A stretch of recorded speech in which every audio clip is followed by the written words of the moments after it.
সহিহ বুখারীর বর্ণনা, বিশ্বনবী সাহাবীদের সামনে একটা স্বপ্নের কথা বলছেন। বিশ্বনবী বললেন, আমি স্বপ্নে দেখলাম আমার আঙ্গুলের ফাঁকা থেকে দুধ বের হচ্ছে। আমি তৃপ্তি সহকারে দুধ খেলাম। খাওয়ার পরে দেখলাম আঙ্গুলের মধ্যে একটু দুধ লেগে আছে। আমার আঙ্গুলে অতিরিক্ত লেগে থাকা দুধটা আমি ওমরে ফারুকের মুখের মধ্যে লাগিয়ে দিলাম। সাহাবারা বললেন, ইয়া রাসূলুল্লাহ, ইয়া হাবিবাল্লাহ, মাযা আওয়ালতা বিহি, এই স্বপ্নের আপনি কি ব্যাখ্যা করলেন, আমরা তো বুঝলাম না। বিশ্বনবী বললেন, আওয়ালতু বিহি আল ইলম, আমি এই দুধ দিয়ে জ্ঞানের ব্যাখ্যা করেছি, কারণ ওমরকে আল্লাহ যেই জ্ঞান দিয়েছে গোটা বিশ্বের কাউকে এত জ্ঞান দেয় না। এজন্য স্বপ্নে যদি কেউ দেখেন যে আপনি দুধ খাচ্ছেন, তার মানে আল্লাহ তাআলা আপনার জ্ঞান বাড়ায় দিবেন।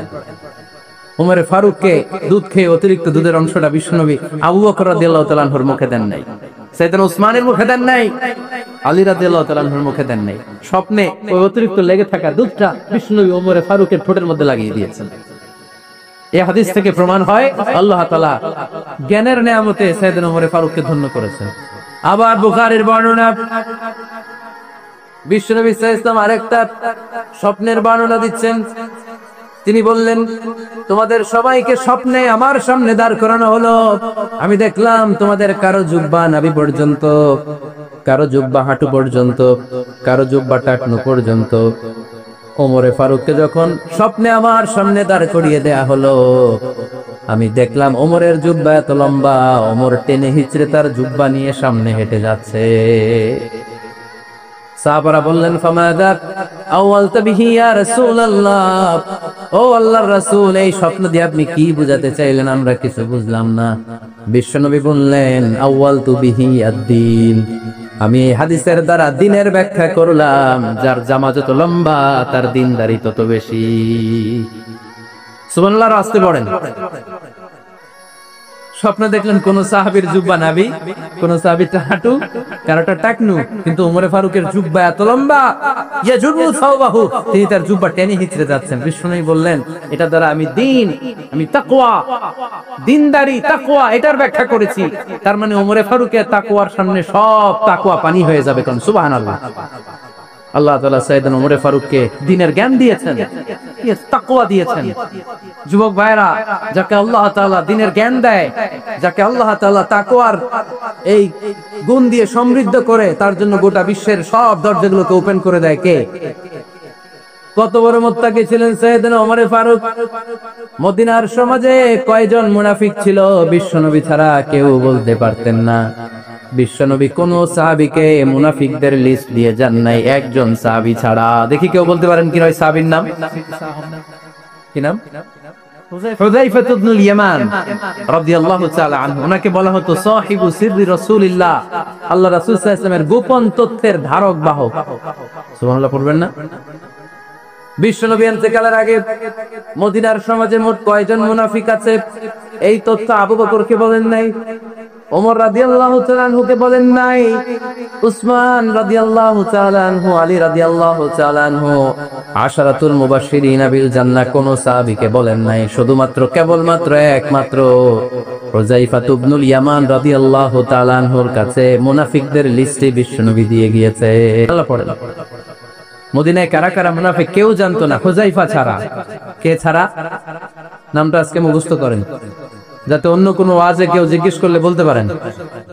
মুনাফিকদের লিস্ট যে সাহাবীর কাছে বিশ্বনবী দিয়ে গিয়েছিলেন, সাহাবীর নাম কি? নাম, নামটা কেমন লাগে? ভালো লাগে? অনেকে আমারে জিজ্ঞেস করে, হুজুর আমার ছেলে হবে আগামী মাসে, একটা নাম দেন। নাম দিয়ে দিলাম হুযায়ফা। যাদের হবে ছেলে, এলাকায় যাদের নেক্সট কয়েক মাসে ছেলে হবে, খালি হুযায়ফা চলবে। কি চলবে? ভাল লাগে নামটা? ভাল লাগে, রাইখেন, অনেক সুন্দর নাম। উনি জানতেন মুনাফিক কারা। দেখেন ওমরে ফারুকের তাকওয়ার লেভেলটা কত হাই। ওমরে ফারুক একদিন হুযায়ফা রাদিয়াল্লাহু তাআলা আনহুর কাছে গেলেন, যে বললেন, হুযায়ফা, বিশ্বনবী ইন্তেকালের আগে মুনাফিকদের নামের লিস্টটা কারো কাছে দেয় নাই, আমার জানা নাই, সাইয়েদনা আবু বকরের জানা নাই, কোন সাহাবীর জানা নাই, তুমি ছাড়া। আমি তোমার কাছে জানতে চাই, আমি ওমরের নামটা ওই মুনাফিকদের খাতায় আছে কিনা আমার একটু বলো। আমার ওমরের নামটা ওই মুনাফিকদের লিস্টিতে একটু আছে কিনা, নামটা একটু বলো। যদি থাকে আমি ভালো হয়ে যাব। আমি নেফাকি দূর করে পাক্কা মুমিন হতে চাই। আমার নাম যদি মুনাফিকের লিস্টে থাকে আমি তো শেষ। হুযায়ফা চোখের পানি ছেড়ে দিয়ে বলে, আমিরুল মুমিনিন, কেমন প্রশ্ন করলেন আপনি? আপনি বিশ্বনবীর শ্বশুর, এই উম্মতে আপনার পজিশন 3 নাম্বার। আপনারে মুনাফিকরা ভয় পায়, শয়তান আপনারে ভয় পায়। আপনি জান্নাতে সব বয়স্ক লোকদেরকে নিয়ে জান্নাতের মধ্যে আগে আগে ঢুকবেন, কেমন করে মুনাফিকদের কাতারে আপনার নাম থাকতে পারে? ওমর সুবহানাল্লাহ পড়ে। কি বিনয়ী, কি তাকওয়া! হুযায়ফাকে যে ধরতেন, হুযায়ফা একটু বলো না আমার নামটা মুনাফিকদের লিস্টে আছে কিনা? ওমরে ফারুকের যদি এই টেনশন থাকে যে আমি মুনাফিক হয়ে গেলাম কিনা, আমাদের এই টেনশন থাকার দরকার আছে না নাই? হ্যাঁ, যেন সব সময় আল্লাহর কাছে দোয়া করতে হবে, আল্লাহ তুমি নেফাকি থেকে আমাদেরকে বাঁচাও। আরো জোরে পড়েন আমিন। আপনারা ওঠা বসা শুরু করলেন কেন? অনেক রাত হয়ে গেছে তাই? হ্যাঁ, শেষ করে দেই তাহলে না? যে অনেকের কষ্ট হচ্ছে মনে হচ্ছে। হ্যাঁ, এক নম্বরে যাচ্ছে এইটা সব মুখস্থ দেখি। হ্যাঁ, 1 নাম্বার, 2 নাম্বার, 3 নাম্বার। 1 নাম্বার হইলো পেশাবখানা, 2 নাম্বার পায়খানা, 3 নাম্বার নাকি এইটা?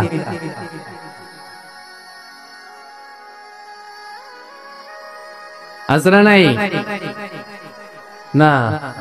সিগারেট কোন মুসলমান খেতে পারে? সিগারেট হয় টোবাকো প্ল্যান্টস থেকে, তামাক পাতা। ফরিদপুরে চাষ হয় নাকি? হয়। কোন থানায় হয় বেশি? হ্যাঁ, তামাক ক্ষেত যারা দেখছেন কোন বেড়া লাগানো লাগে? কারণ ছাগলও মুখ দেয় না। তো যেটা ছাগলে খায় না এটা কোন মুমিন বান্দা খাইতে পারে? তো খান কেন এগুলো পচা জিনিস? হ্যাঁ, এই পৃথিবীতে বিড়ি আর সিগারেটই একমাত্র খানা যেটা টয়লেটে ঢুকে খাওয়া যায়, তাই না? পৃথিবীতে সিগারেট আর বিড়ি একমাত্র খাবার। রাগ করবেন না যারা খান, রাগ করেন না। আবার একটু কমন সেন্সটা কাজে লাগানোর জন্য, চিন্তার জন্য বলতেছি। এটাই পৃথিবীর একমাত্র খাবার যেই খাবারের গায়ে এই খাবারের বদনাম লেখা থাকে। স্মোকিং কজেস ক্যান্সার, ধূমপান কর্কট রোগের কারণ, ধূমপান স্বাস্থ্যের পক্ষে ক্ষতিকারক লেখা থাকে না? আচ্ছা ধরেন ফরিদপুরের একটা কোম্পানি নতুন চানাচুর বের করছে, ওই চানাচুরের গায়ে লেখা এই চানাচুর খাওয়ার 1 ঘন্টার মধ্যে বমি শুরু হবে আর ডায়রিয়া হবে। খাবেন? কি কইবেন? তুই খা। দোকানদারে কি কইবেন? তুই খা, তোর বমি হোক, তোর 14 গোষ্ঠীর ডায়রিয়া হোক, আমি টাকা দিয়ে এগুলো কিনবো না, ঠিক কিনা? কারণ এই প্রোডাক্টের গায়ে এই প্রোডাক্টের বদনাম লেখা, এটা আমরা কিনবো কেন? কিন্তু সিগারেটের উপরে সিগারেটের বদনাম লেখা থাকার পরও আমরা খাই, টয়লেটে বসে খাই। এটার মধ্যে একটা পয়জন আছে, এটাকে বলে স্লো পয়জন, নিকোটিন। এটা আপনার লাং ফুসফুসকে শেষ করে দিবে, স্লো পয়জন। সিগারেট খাওয়া অনেকটা আত্মহত্যা শামিল। বিষ খেলে সাথে সাথে মরে, সিগারেট খেলে ধুকে ধুকে মরে। আর সিগারেট থেকে হিরোইন, গাঁজা, ফেনসিডিল, ইয়াবা, ম্যারিজুয়ানার পথে মানুষ পথ বাড়ায়, পা বাড়ায়, তাই না? এগুলো খাবেন না। বলে তুই কয়দি কুমিলা তাহলুকা, নিজে নিজেকে স্বেচ্ছায় ধ্বংসের দিকে ঠেলে দিও না। জীবনটা অনেক সুন্দর, জীবনটা অনেক রঙিন, আল্লাহর দেয় জীবনটাকে উপভোগ করার দরকার আছে না নাই? এই জন্য সিগারেটকে এই ফরিদপুরের প্রোগ্রাম থেকে আমরা আজকে নো বলে দিলাম। কি বলে দিব? আওয়াজ করে সবাইকে আমরা সবাই একসাথে বলবো সিগারেটকে কি বললাম? মনে থাকবে না? মাহফিলের প্যান্ডেল থেকে বাইর হয়ে আবার ইয়েস, হ্যাঁ না, ইয়েস করা যাবে না। সিগারেটকে কি বললাম? নো। ওমরে ফারুক রাদিয়াল্লাহু তাআলা আনহু আমাদের সুপার হিরো, আমাদের সবাই বলেন আমাদের। উনি কত বড় সুপার হিরো শুনেন। উনি জুমার খুতবা দিচ্ছেন। কি দিচ্ছেন? মসজিদে নববীতে খুতবার মাঝখানে হঠাৎ বললেন, ইয়া সারিয়াতুল জাবাল, ইয়া সারিয়াত ইবনে জানিমিল জাবাল। এই কথা বলেই আবার খুতবা দিতে শুরু করলেন। ওনার এই ইয়া সারিয়াত ইবনে জানিমিল জাবালের সাথে আগের কথারও কোনো মিল নাই, পরের কথারও কোনো মিল নাই। জুমার নামাজের পর মুসল্লি সাহাবারা ধরলেন, বললেন, ইয়া আমিরাল মুমিনিন, খুতবার মাঝখানে হঠাৎ করে ইয়া সারিয়াত ইবনে জালিমিল জাবাল বলে আপনি চিৎকার করলেন কেন? আপনার এই বাক্যের সাথে আপনার খুতবার আগের বাক্যের কোনো মিল নাই, আপনার খুতবার পরের বাক্যের কোনো মিল নাই। এই কথা আপনি কারে বললেন, কারে উদ্দেশ্য করে বললেন? এই কথার তাৎপর্য কি আমাদেরকে বুঝিয়ে বলেন। ওমর ফারুক বললেন, আমি যখন খুতবা দিচ্ছি আমি দেখতে পেলাম ওই যে কয়েক মাস আগে আমি আমার মুসলিম সেনাবাহিনী পারস্য আক্রমণের জন্য পাঠিয়েছি বর্তমান ইরানের ওই বিশাল এলাকাতে পারস্যে আমি আমার ব্যাটালিয়ন পাঠিয়েছি। আমি হঠাৎ করে দেখতে পেলাম আমার মুসলিম বাহিনীর সেনাপতি যুদ্ধের এক পর্যায়ে তার ডানে আছে উপত্যকা, বায়ে আছে পাহাড়, সে পাহাড়ি রাস্তা ছেড়ে দিয়ে উপত্যকার দিকে যেতে শুরু করেছে। আমি দেখতে পেলাম আমার মুসলিম বাহিনী যদি উপত্যকার দিকে ছুটে বেড়ায়, কাফির মুশরিকরা আমার মুসলিম বাহিনীকে কচুকাটা করে ফেলবে। তাই আমি এখান থেকে তাদেরকে কমান্ড দিয়ে বলেছি, ইয়া সারিয়াতাল জাবাল, উপত্যকার দিকে নয় পাহাড়ের দিকে যাও, তাহলেই তোমাদের বিজয় নিশ্চিত হয়ে যাবে। উপত্যকার দিকে যেও না, ইলাল জাবাল, ইলা সারিয়াতিল জাবাল, পাহাড়ের দিকে ছোট, পাহাড়ের দিকে ছোট। সাহাবারা অবাক, ঘটনা কি? উনি বসে আছেন মদিনায় মসজিদে নববীর মিম্বারে দাঁড়িয়ে, উনি যদি ইয়া সারিয়াতাল জাবাল বলে, এটা কি ইরানে যাবে নাকি? ও মিয়া, তখনকার সময়ে বর্তমানের মতো মোবাইল ছিল নাকি, ইন্টারনেট ছিল নাকি, কিছু ছিল? খালি মুখে আমি যদি বলি ইয়া সারিয়াতাল জাবাল, এটা ইরানে যাবে, ইন্ডিয়া যাবে, ঢাকায় তো যাবে, ফরিদপুর শহরেই তো বুঝবে না, ঠিক কিনা? কিন্তু এটা আমিরুল মুমিনিন বিশ্বাসী সাহাবারা বিশ্বাস করে নিল। কিছু মুনাফিক ছিল, এরা কয় না ঝামেলাস, এটা তো সম্ভব না, এক কাজ করি, এই সেনাপতি যখন বিজয়ী বেশে মদিনায় ফিরে আসবে আর আমরা ধরবো। এরা দিন গুনতে লাগলো, এই সেনাপতি মুসলিম বাহিনী নিয়ে পারস্য জয় করে কবে ফিরে আসবে।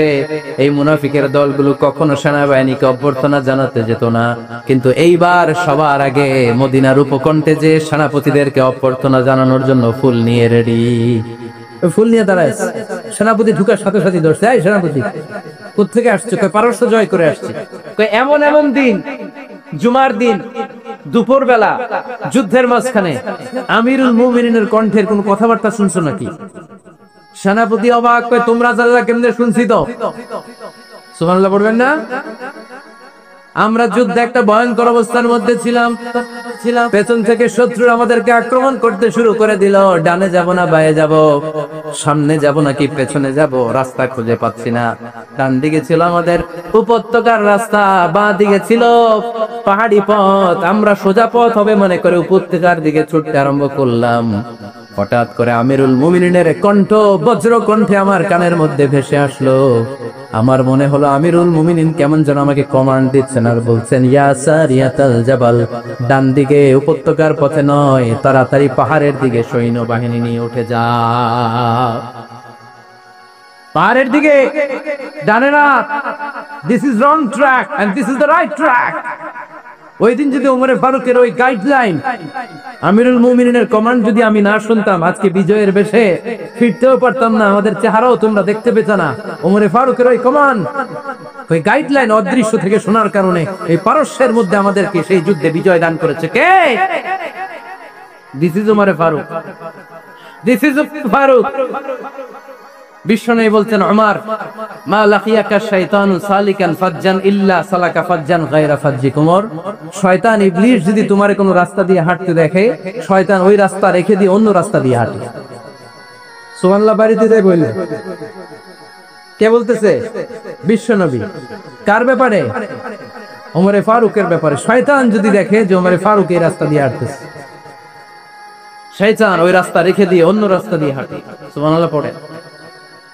রাত্রিবেলা আমরা আমাদের বাচ্চা ছেলে মেয়েদেরকে যখন খাওয়াই, বাচ্চারা খেতে চায় না, এরকম হয় আপনাদের ফরিদপুর এলাকায়? হ্যাঁ, এই এলাকায় হয় নাকি? খেতে চায় না বাচ্চারা, এই চকলেট দেখায়া, এই মিনা কার্টুন দেখায়া, এইটা সেইটা, এগুলো সেগুলো বলে, গল্প টল্প বলে ভুলায় খাওয়ানো লাগে, তাই না? তারপরও খায় না। আমারও ছোট মেয়ে আছে, খেতে চায় না, এইটা সেইটা এমনি সেমনে খাওয়ানো লাগে। তো শেষে না পেরে মা বাবা বলতে বাধ্য হয়, ওই যে ভূত আসতেছে, ভূত, তাড়াতাড়ি তাড়াতাড়ি খাও, তাহলে যে ভূত ধরবে তোমার। ওই যে বাঘ আসতেছে, বাঘ, তাড়াতাড়ি খাইলে তাহলে বাঘে কামড়াবে। বলি না আমরা? আপনারা কি বলেন? ভূত। আর কি বলেন? হ্যাঁ হ্যাঁ, আচ্ছা, এক এক জায়গায় এক একটা আমরা বলি ভূত আসবে, বাঘ খাবে, ভাল্লুক খাবে, তাড়াতাড়ি খাও। মদিনাতে যখন উমরে ফারুক আমিরুল মুমিনিন, মদিনার মায়েরাও বাচ্চাদেরকে খাওয়াতে পারতো না, ছোট্ট মেয়েদেরকে খাওয়াতে পারতো না, খাওয়া নিয়ে যন্ত্রণা করতো। বাচ্চারা যখন মদিনায় খেতে চাইতো না রাত্রি বেলায়, মদিনার মায়েরা বলতো তাড়াতাড়ি খাও, হা হুয়া ইয়াতি ওমর, হা হুয়া ইয়াতি ওমর, তাড়াতাড়ি খা, নাইলে ওই যে ওমর আসতেছে, Omar. This is our superhero. সাইয়েদনা Omar Faruk রাদিয়াল্লাহু তাআলা।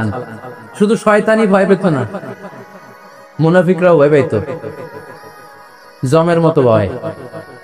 শুধু তাই না, আমাদের আম্মাজান বিষ্ণু ইসা ইসলামের স্ত্রীরাও ওমর ফারুককে ভয় পেতেন। সুবহানাল্লাহ কইবেন না? মাঝে মাঝে বিষ্ণু ইসা ইসলামের সাথে আম্মাজান আয়েশার ঝগড়া হতো, হতো না? আপনাদের ফ্যামিলিতে ঝগড়া হয়? হয় না? হয় না? কার কার দেখি? ওরে আল্লাহ, অনেক আল্লাহর ওলি আছে তো জায়গায়। ঝগড়া হয় না? কি কথা কয় ঝগড়া হয় না বলে?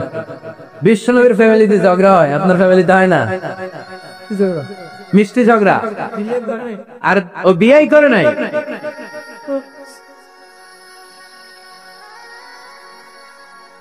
ঝগড়া তো হবেই, দাম্পত্য জীবনের মজাটাই তো এখানে। কখনো ঝগড়া, কখনো আনন্দ, একটু বৃষ্টি, একটু রোদ, একটু হাসি, একটু কান্না, ভালো লাগে, ভালোবাসা শেয়ার করে নেওয়া, মিলেমিশে একাকার হয়ে যাওয়া, ঠিক কি না? তো আল্লাহর হাবিব সাল্লাল্লাহু আলাইহি ওয়াসাল্লামের সাথে আম্মাজান আয়েশার ঝগড়া হতো। তো একদিন ঝগড়া হয়ে দুইজন রেগে আছে, খবরদার দুইজন রেগে থাকবেন না, আবার একজন রাগলে আরেকজন থেমে যাবেন, কারণ এই ছোট্ট ঝগড়া থেকে এটা অনেক সময় বিচ্ছেদের দিকে গড়ায়। আমার প্রিয় ফরিদপুরবাসী, ভাবি রেগে গেলে আপনি রাগেন না, ওই দিন আপনি একটু ঠান্ডা থাকেন। আবার আপনি রেগে গেলে, আমার মাইকের আওয়াজ যদি ভাবিরা শুনেন, আপনারা রেগে যায় না, একটু ঠান্ডা থাকবেন। দুইজনে রেগে গেলে তো তৃতীয় বিশ্বযুদ্ধ শুরু হবে, তাই না? একজন রেগে গেলে আরেকজন ঠান্ডা, কারণ এই সামান্য ঝগড়া থেকে ইগোর কারণে এটা বিচ্ছেদ আর ডিভোর্স পর্যন্ত করায়। আর শয়তান এখানে উস্কানি দেয়, কারণ ইমানদারদের ফ্যামিলি ভাঙতে পারলে শয়তান সবচেয়ে বড় খুশি হয়, আর ইমানদারদের ফ্যামিলি টিকে থাকলে খুশি হয়ে যায় কে? আম্মাজান আয়েশা রাদিয়াল্লাহু তাআলা আনহার সাথে বিষ্ণু ইসলামের ঝগড়া হতো মাঝে মাঝে। একবার ঝগড়া হলো, বিষ্ণু ইসলাম রাগ, আম্মাজান আয়েশাও রাগ। বিষ্ণু বললেন, আয়েশা, ঝগড়া করে আর কতক্ষণ থাকবো, আসো মিটমাট করি। আয়েশা রাদিয়াল্লাহু বললেন, ঠিক আছে, মিটমাট করলো। তো বিষ্ণু ইসলাম বললেন, মিটমাটের জন্য কারে ডাকবো? ওমর রে ডাকি। কয় না, ওমর রে না, ওমর গালিজ, ওমর অনেক রাগী, আমার ডর লাগে। তাহলে তোমার আব্বারে ডাকি। কয় ডাক। কি খুশি, মেয়েদের মধ্যে অভ্যাসটা আছে না নাই?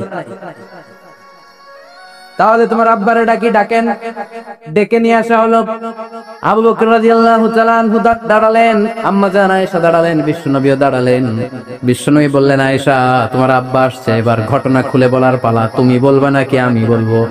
আম্মাজান আয়েশা বললেন, আপনি বলেন, তবে ওয়ালা তাকুল ইল্লা হাক্কান, যেটা ঘটছে ওইটাই বললেন, মিথ্যা কথা কইেন না। আবু বকর রাদিয়াল্লাহু তাআলা রেগে মেগে আগুন। কি এই কথা তুমি কেমন করে বলো? বিশ্বনবী কি মিথ্যা কথা কখনো বলবে? রেগে মেগে দিলেন মেয়ের গালে এক চড়। বানিয়ে বলতেছি না, মুসনাদ আহমদ ইবনে হাম্বলের হাদিস। বাবা রাতের থাপ্পড়কে আম্মাজান আয়েশা উল্টে পড়লেন। সাইয়েদনা আবু বকর রাগে গড়গড় করছেন, আবার মারার জন্য তেড়ে গেলেন।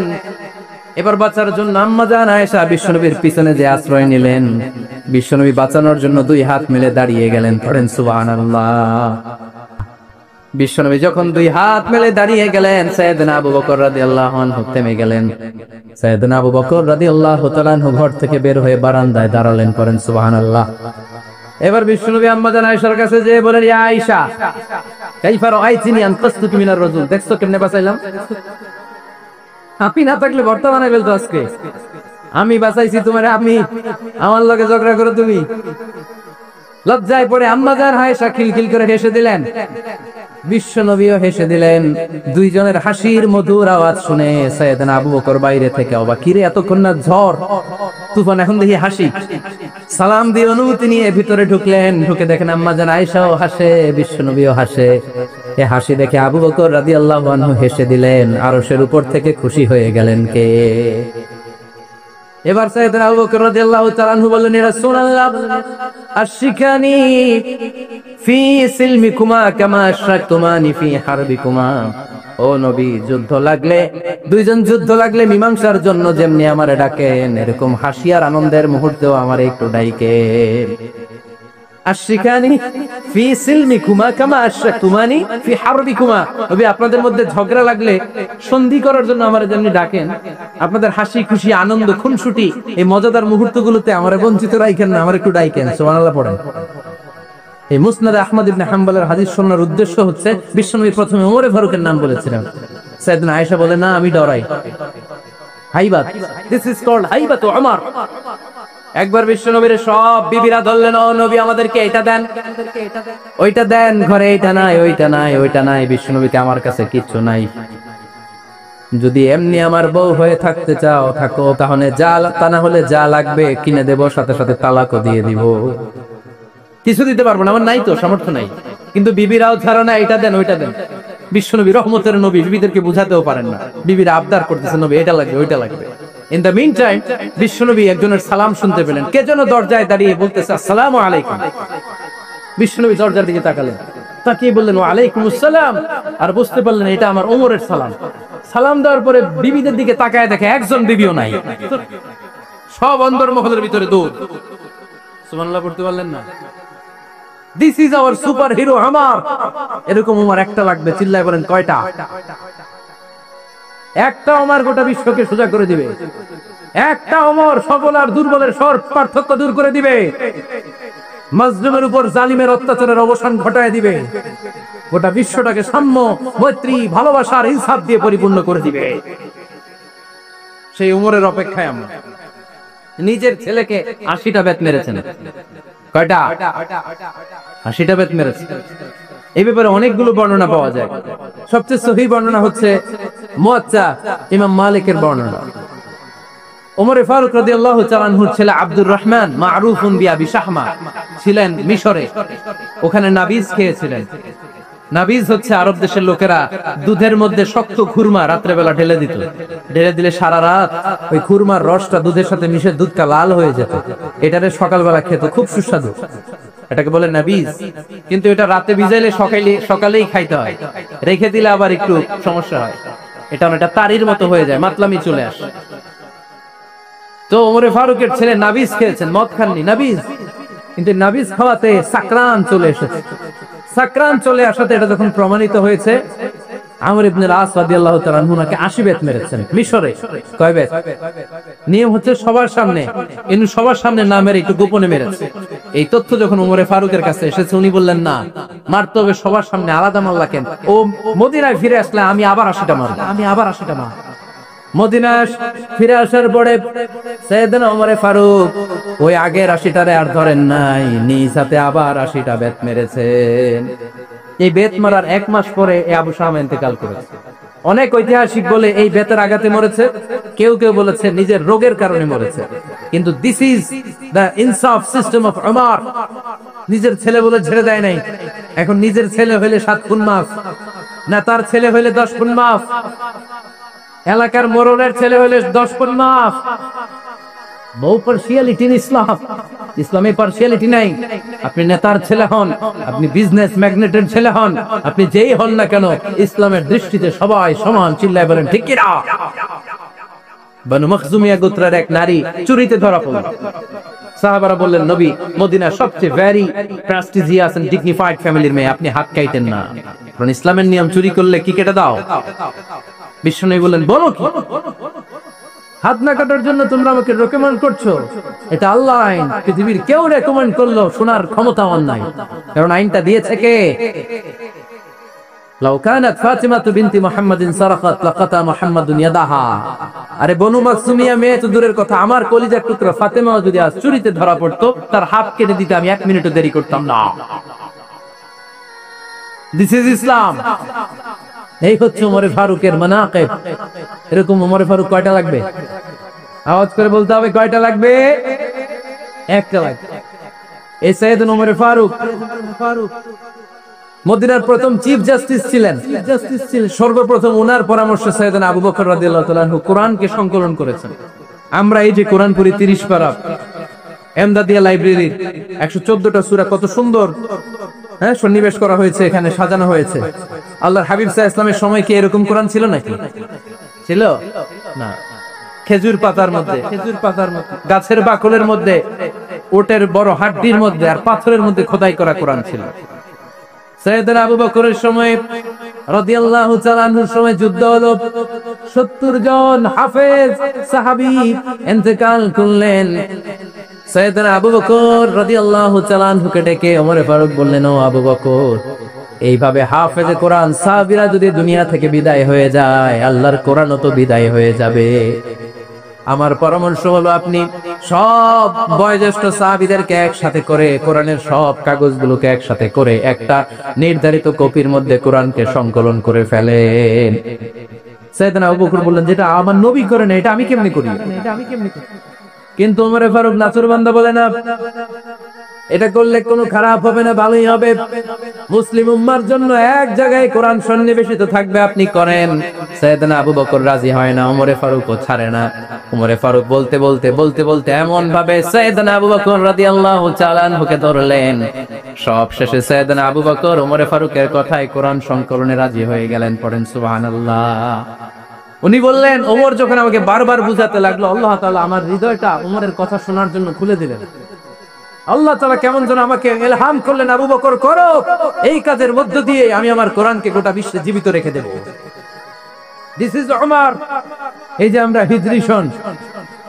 হিজরি সনের যে আমরা গণনা করি, এই হিজরি সনের প্রবর্তক হচ্ছে সাইয়েদনা ওমর ফারুক। সুবহানাল্লাহ। নাই আপনাদের মনোযোগ আছে না গেছে? কই ঘুমায় গেলেন মনে হয়? তাকবীর দেন তো একজন আওয়াজ করে।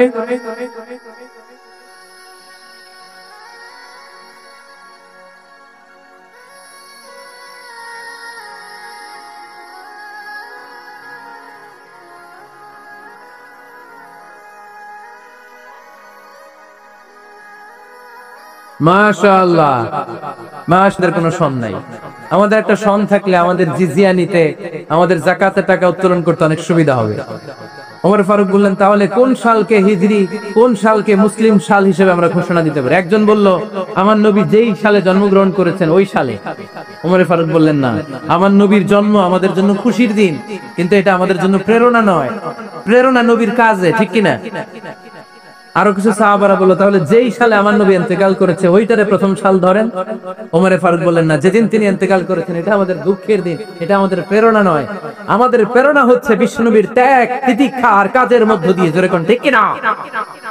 ওমর ফারুক বললেন, যেদিন বিশ্বনবী ইসলাম রক্ষায় নিজের মাতৃভূমি ছেড়ে মক্কা থেকে মদিনায় গিয়েছেন, ওই দিনটাকে হিজরি প্রথম দিন ধরে আমরা হিজরি সাল গণনা করে শুরু করে দিব। ওইটাই হচ্ছে হিজরি সন। সেখান থেকে হিজরি সনের প্রবর্তন করেছেন সাইয়েদনা ওমর ফারুক রাদিয়াল্লাহু তাআলা আনহু।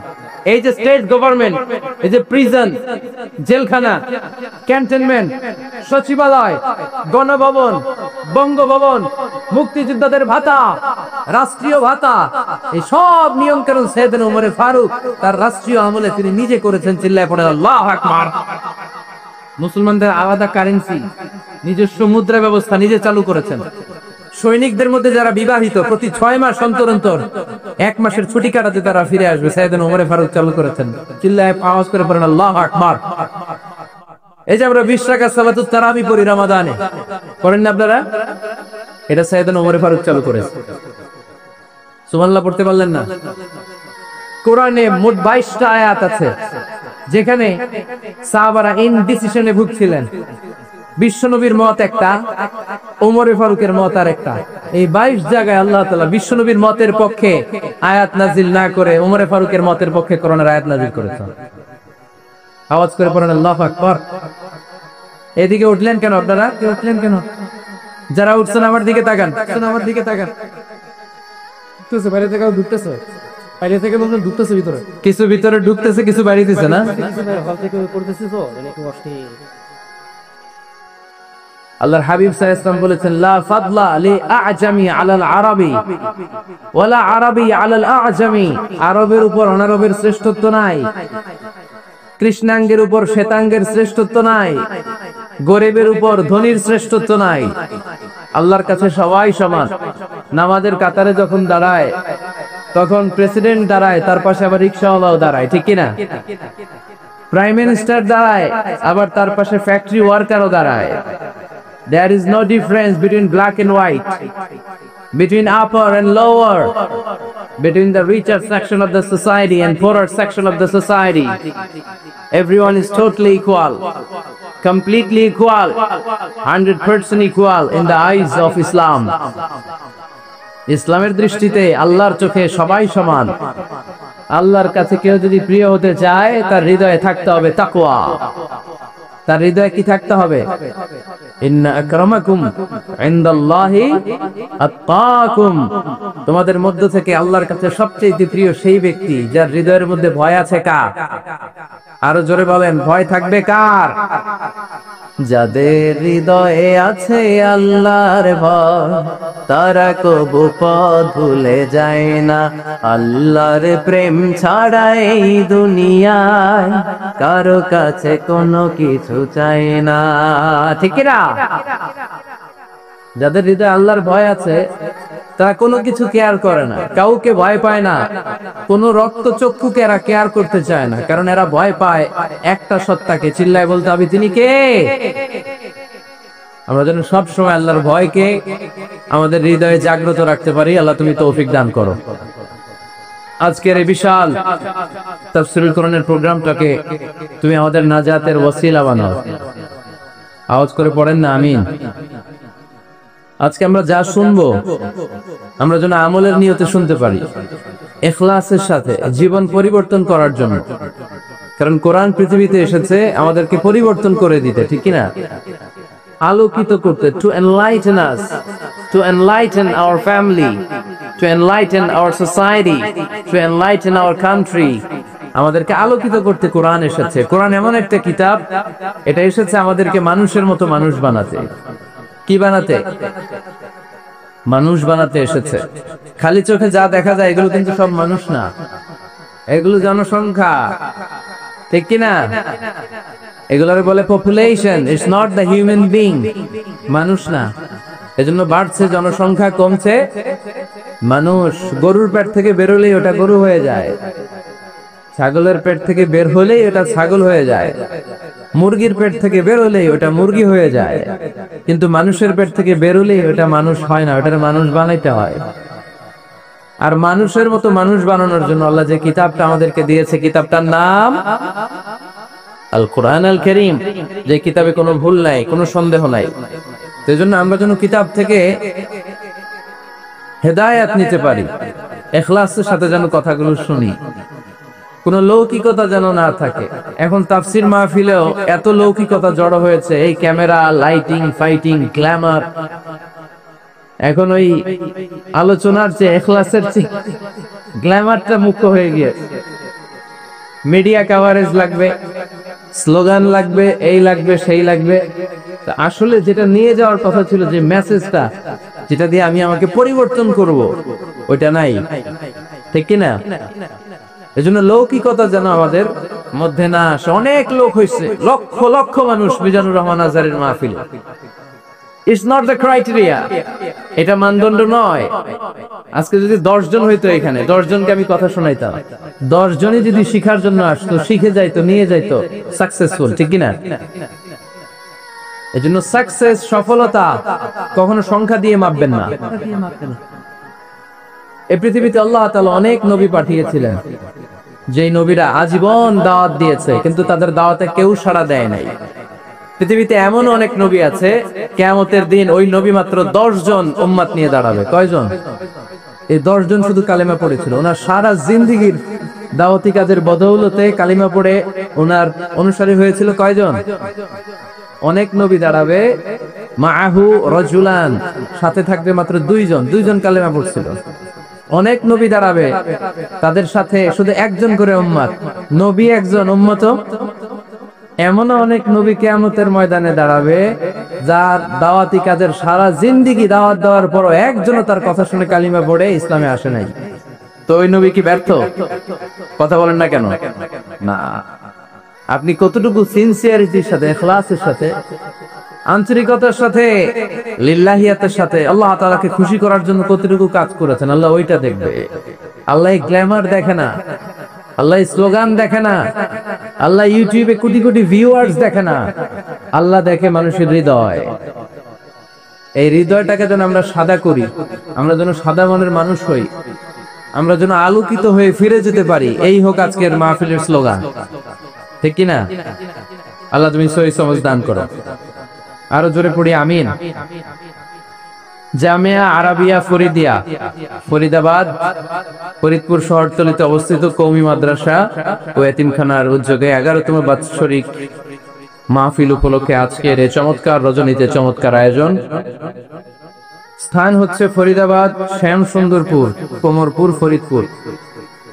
আমাকে রেখেছেন প্রধান অতিথি, আপনাদের শুকরিয়া। আমার আগে কথা বলেছেন হযরত মাওলানা মুফতি আব্দুর রব ফরিদি দামাত বারাকাতুহুম আল আলিয়া, মুহাদ্দিস, জামিয়া দারুল হাবিব মাদ্রাসা, মিরপুর 11। হুজুর আছে? চলে গেছেন। চমৎকার কথা বলছিলেন, আমি শুনেছি সূরাতুল মুমিনুন থেকে, তাই না? قد أفلح المؤمنون الذين هم في صلاتهم خاشعون. Successful indeed are the believers who offer their 5-time salah with full of solemnity and submission. সফল তারাই যারা নামাজ পড়বে আর হৃদয়ে ভয় থাকবে কার? আমরা যেন এরকম মুমিন হতে পারি, এরকম সফল বান্দা হতে পারি, আল্লাহ তৌফিক দান করেন। কথা বলেছে তরুণ আলোচক মাইনুল ইসলাম, বয়স খুব কম কিন্তু আলোচনা করে ভালো, ঠিক কিনা? এরাই একদিন বাংলাদেশে কোরআনের দাওয়াত দিতে টেকনাফ থেকে তেতুলিয়া দৌড়াবে, গোটা বাংলাদেশকে আলোকিত করে দেবে, ঠিক কিনা?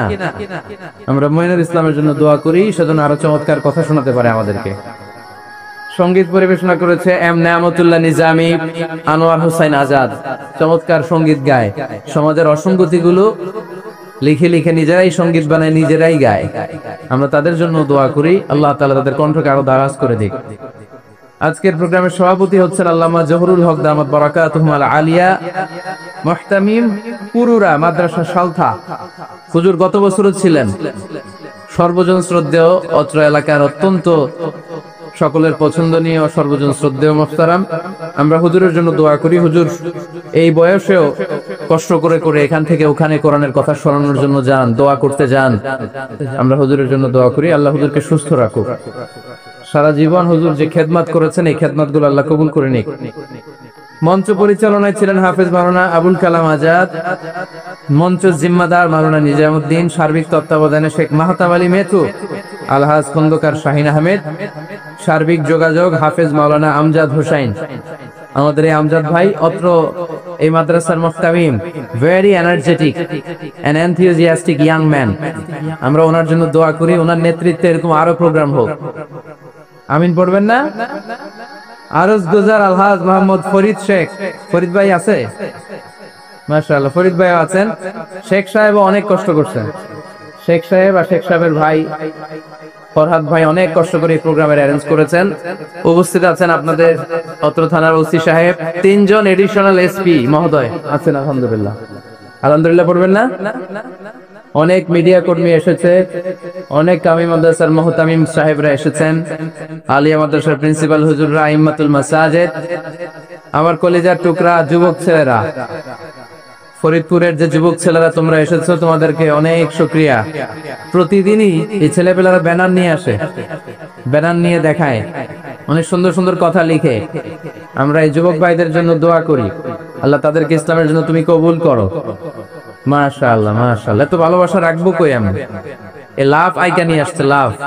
আল্লাহর জন্য আপনাকে ভালোবাসি। মিজানুর রহমান আজহারি, খুলনা। মাশাআল্লাহ, খুলনা থেকে আসছেন আপনি? আলহামদুলিল্লাহ, আল্লাহ তুমি সবাইকে কবুল করো। এই মাহফিলটা আমাদের নাজাতের ওসিলা বানাও। আরো জোরে পড়ি আমিন। বরিশাল কিভাবে আসলা? গাড়িতে করে? মাশাআল্লাহ, কয়টার দিকে আসছেন আপনারা? ওরে আল্লাহ রে,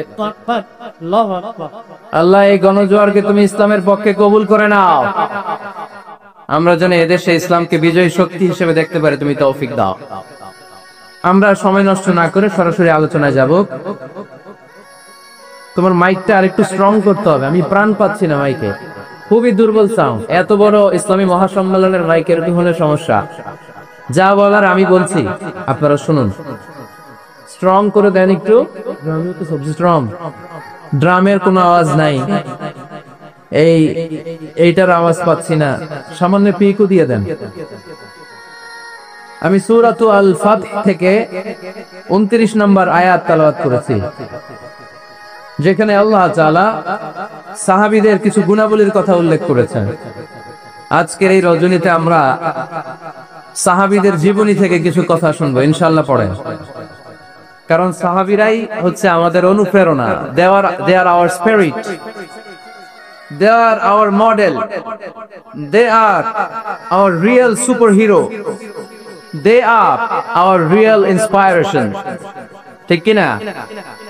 সাইয়েদনা আবু বকর, সাইয়েদনা ওমর ফারুক, সাইয়েদনা আলী রাদিয়াল্লাহু তাআলা আনহু, উসমান যুন্নুরাইন, এরা আমাদের মডেল, ঠিক কি না? নাকি সালমান খান আমাদের মডেল? আমির খান কোন খেলোয়াড়, নায়ক, নায়িকা, গায়ক, গায়িকা? আমাদের মডেল হচ্ছে বিশ্বনবী আর সাহাবারা। আওয়াজ করে বলতে হবে, ঠিক কি না? এজন্য রব্বুল আলামিন বলেন, মুহাম্মাদুর রাসূলুল্লাহি ওয়াল্লাযীনা মাআহু আশিদ্দাউ আলাল কুফফারি রুহামাউ বাইনাহুম। মুহাম্মদ হলো আল্লাহর রাসূল, আর মুহাম্মদ সাল্লাল্লাহু আলাইহি ওয়াসাল্লামের সাথে যারা থাকে তারা কাফেরদের ব্যাপারে বজ্র কঠোর, মুমিনদের ব্যাপারে পুষ্প কোমল। সুবহানাল্লাহ পড়ে। মুহাম্মদ সাল্লাল্লাহু আলাইহি ওয়াসাল্লাম হচ্ছেন আল্লাহর রাসূল, আর মুহাম্মদ সাল্লাল্লাহু আলাইহি ওয়াসাল্লামের সাথে যারা থাকে মানে সাহাবারা, আশিদ্দাউ আলাল কুফফার, তারা কাফেরদের ব্যাপারে বজ্র কঠোর, রুহামাউ বাইনাহুম, কিন্তু নিজেরা পুষ্প কোমল। সুবহানাল্লাহ পড়ে। আমরা হয়ে গেছে উল্টা, আমরা নিজেরা বজ্র কঠোর, ঠিক কি না? সাহাবারা হচ্ছেন কাফেরদের ব্যাপারে বজ্র কঠোর। পাখা পাওয়া যায় নাই, পাখা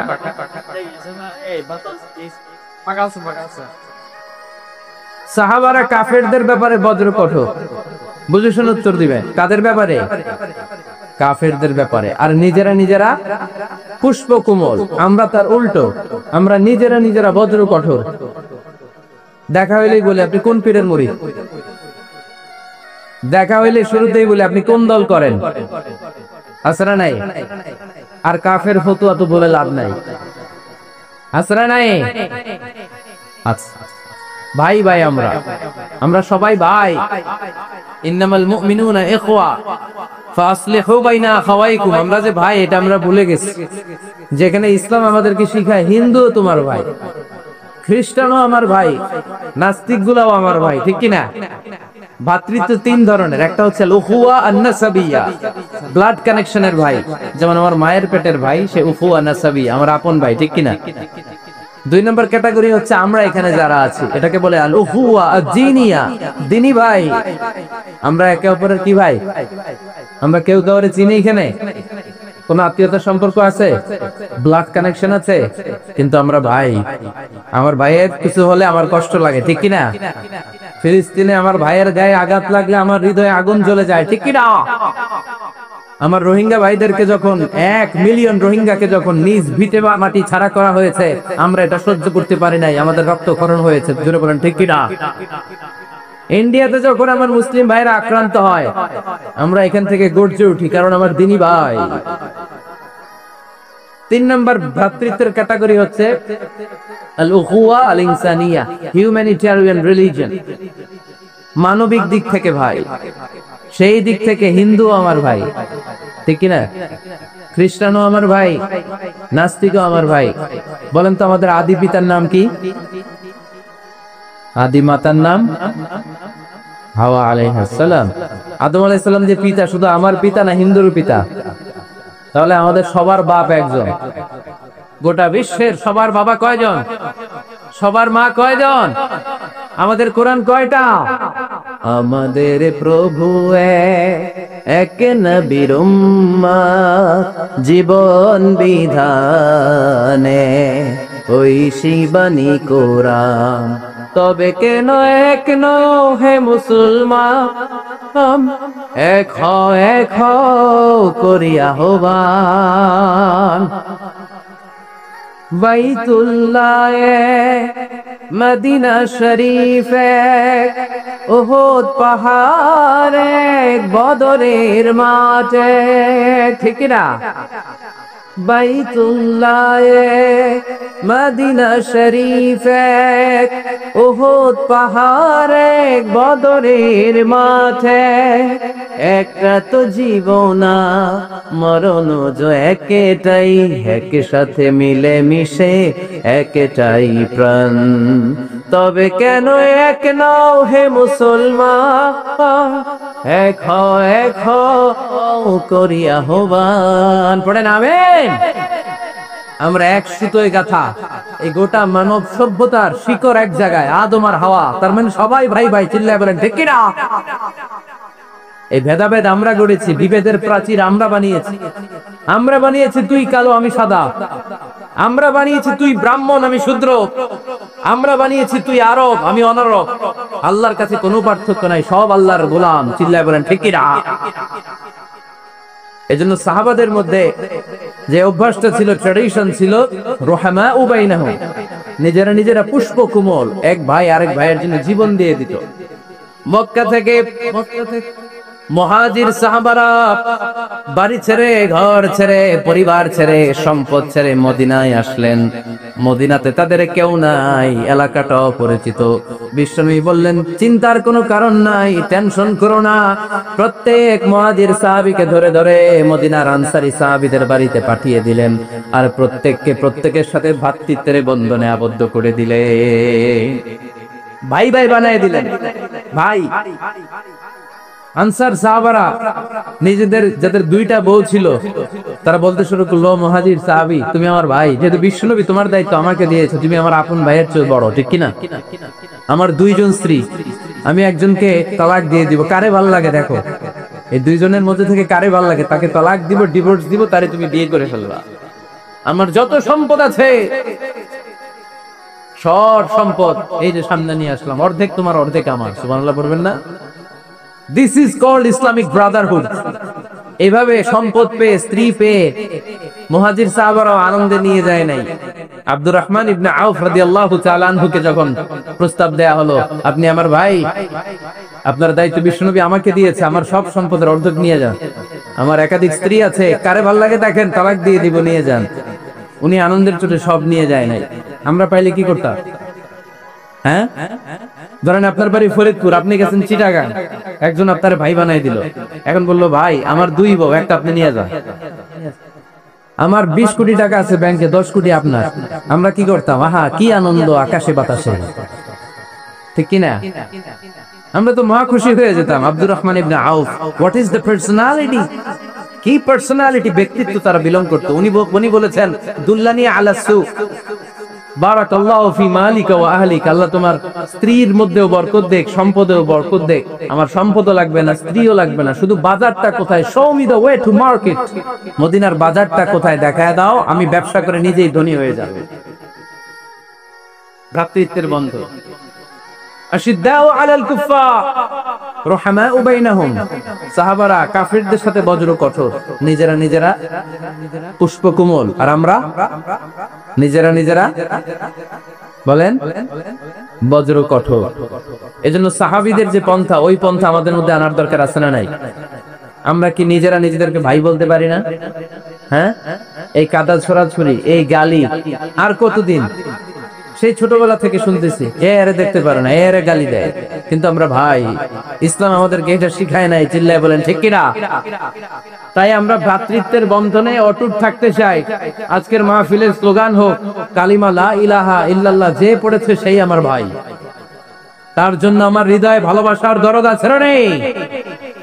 এজন্য রব্বুল আলামিন বলেন মুহাম্মাদুর রাসূলুল্লাহি ওয়াল্লাযীনা মাআহু আশিদ্দাউ আলাল কুফফারি রুহামাউ বাইনাহুম। মুহাম্মদ সাল্লাল্লাহু আলাইহি ওয়াসাল্লাম আল্লাহর রাসূল, তার সাথে যারা থাকে মানে তার সাহাবারা নিজেরা পুষ্পকোমল, কাফেরদের ব্যাপারে তারা বজ্র কঠোর। সুবহানাল্লাহ পড়েন। এরপরে আল্লাহ বললেন তারাহুম রুকআন সুজদান ইয়াবতাগুনা ফাদলাম মিনাল্লাহি ওয়া রিদওয়ানা। ও নবী, আপনি দেখবেন আপনার সাহাবারা সব সময় রুকু করে, সব সময় সিজদা করে, সিজদার মধ্যে তারা মাথা ঠুকে ঠুকে আমার দরবারে কাঁদে। ঠিক কি না? সাহাবাদের একটা বৈশিষ্ট্য হচ্ছে অবসর পেলেই ওনারা রুকু করতেন, সিজদা করতেন। আকরাবু মা ইয়াকুনুল আবদু মির রাব্বিহি ওয়া হুয়া সাজিদ ফাআকসিরু ফীহি দুআ। বান্দা যখন সিজদায় লুটিয়ে পড়ে, বান্দা তখন আল্লাহর সবচেয়ে কাছে চলে যায়। আমরা যখন সিজদা দেই তখন আল্লাহর কাছে চলে যাই। কখন কাছে চলে যাই? যখন কি দেই? আপাত দৃষ্টিতে মনে হয় আমার সিজদাটা মসজিদের টাইলসের উপরে পড়েছে, জায়নামাজের উপরে পড়েছে, মসজিদের কাতারের উপরে, মুসল্লার উপরে পড়েছে, কিন্তু আল্লাহর হাবিব বলেন তোমার সিজদাটা আল্লাহর কুদরতি পায়ের উপরে পড়েছে। সাহাবীরা সব সময় রুকু সিজদায় পড়ে থাকতেন, আল্লাহর কাছে তারা চাইতেন। তাই আমাদের মডেল হবে সাহাবারা। আমাদের মডেল হবে কারা? আওয়াজ করে বলেন কারা? এই মেসেজটা বাড়িতে নিয়ে যেতে পারবেন তো? This is the first message I dropped today for the people of Faridpur. ফরিদপুরবাসীর জন্য আজকের আমার প্রথম মেসেজ, আমাদের মডেল হচ্ছে সাহাবারা। ঠিক কি না? সাহাবারা আমাদের মডেল, ওনারা আমাদের ইন্সপায়ারেশন, ওনারা আমাদের অনুপ্রেরণা। এজন্য আল্লাহর হাবিব সাল্লাল্লাহু আলাইহি ওয়াসাল্লাম বলেছেন লা তাসুব্বু আসহাবি, খবরদার আমার সাহাবাদেরকে গালি দিও না।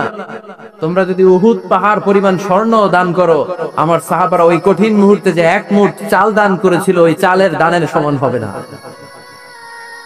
আবার বিষ্ণু বলতেন খায়রুল কুরুনি কারনি সুম্মা আল্লাযীনা ইয়ালুনাহুম সুম্মা আল্লাযীনা ইয়ালুনাহুম। সবচেয়ে শ্রেষ্ঠ যুগ আমার যুগ, তারপরে আমার সাহাবাদের যুগ, তারপরে তাবিঈদের যুগ। পড়েন সুবহানাল্লাহ। সবচেয়ে শ্রেষ্ঠ যুগ হচ্ছে সাহাবাদের যুগ। প্লেন আবিষ্কার হয়েছে, রকেট আবিষ্কার হয়েছে, মডার্ন টেকনোলজি সব আমাদের হাতে। এজন্য এই যুগটা শ্রেষ্ঠ নাকি? না, আল্লাহর হাবিব সাল্লাল্লাহু আলাইহি ওয়াসাল্লাম বলেছেন সাহাবাদের যুগটা হচ্ছে গোটা দুনিয়া যত যুগ এই পৃথিবী দেখেছে, সবচেয়ে শ্রেষ্ঠ যুগ হচ্ছে সাহাবাদের যুগ। চিল্লায় বলেন ঠিক কিনা? আবার আল্লাহ বললেন রাদিয়াল্লাহু তাআলা আন। রব্বুল আলামিন দুনিয়ার কোন গোষ্ঠীর ব্যাপারে, দুনিয়ার কোন জাতির ব্যাপারে, দুনিয়ার কোন মানুষদের ব্যাপারে রিদওয়ানুল্লাহ, আল্লাহর সন্তুষ্টির কথাটা বলেন নাই, শুধু বলেছেন কেবলমাত্র সাহাবাদের জন্য। সুবহানাল্লাহ পড়েন। এজন্য সাহাবাদের নাম শুনলে কি পড়তে হয়? আমি যদি পড়ি আবু বকর, এরপরে কি পড়বেন? যদি পড়ি ওমর, যদি পড়ি আলী, যদি পড়ি উসমান রাদিয়াল্লাহু তাআলা আনহু, আল্লাহ তাআলা আমাদের উপর খুশি হয়েছেন। ঠিক কি না? এজন্য সাহাবারা আমাদের মডেল।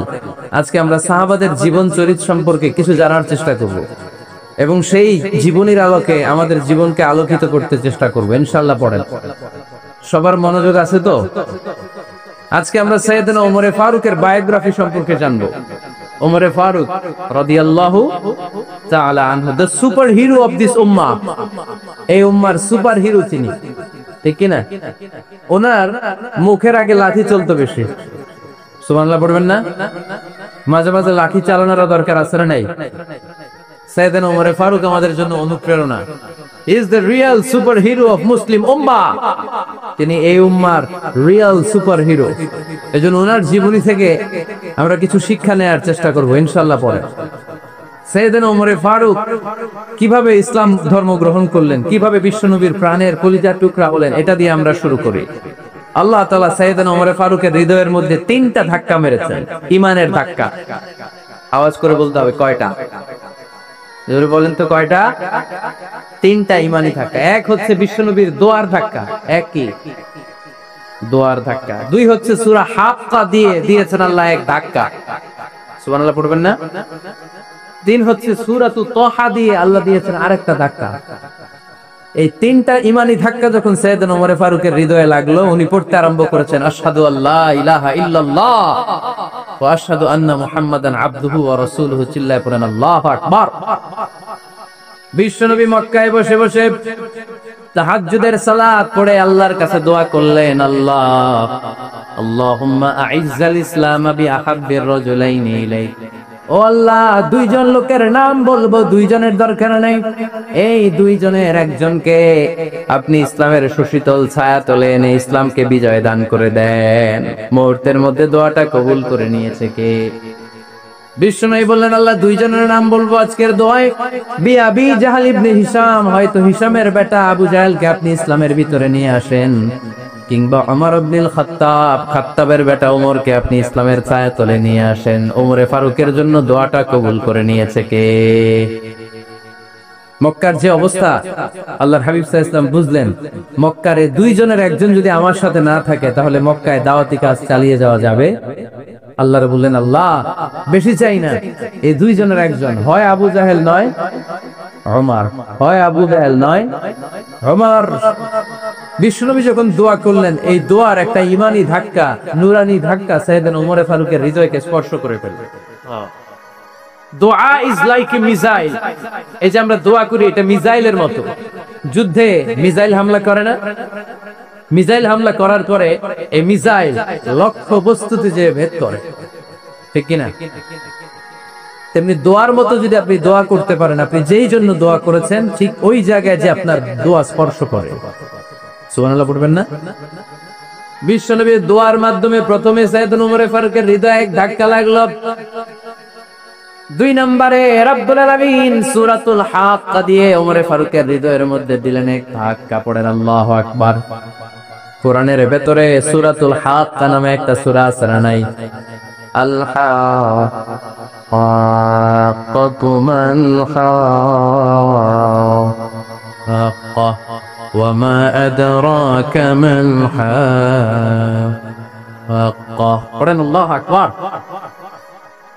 বিশ্বনবী যখন দোয়া করলেন, ওই দোয়া যখন সাইয়েদনা ওমর ফারুকের হৃদয়ে স্পর্শ করলো, সাইয়েদনা ওমর ফারুক সব সময় বিশ্বনবীর ফলো করতে আরম্ভ করলেন। বিশ্বনবী ডানে গেলে লুকিয়ে লুকিয়ে ওমর ফারুক ডানে যায়, বিশ্বনবী বায়ে গেলে লুকিয়ে লুকিয়ে ওমর ফারুক বায়ে যায়। বিশ্বনবী একবার মসজিদুল হারামে যে নামাজ পড়তে শুরু করলেন, ওমর ফারুক তখন বিশ্বনবীর পিছু পিছু ছদ্মবেশে পেছন থেকে যে বিশ্বনবী কিভাবে নামাজ পড়ে দেখতে শুরু করলেন। বিশ্বনবী ইন দা মিন টাইম এশারা নামাজে আল হাক্কাতু মাল হাক্কা তেলাওয়াত শুরু করে দিলেন।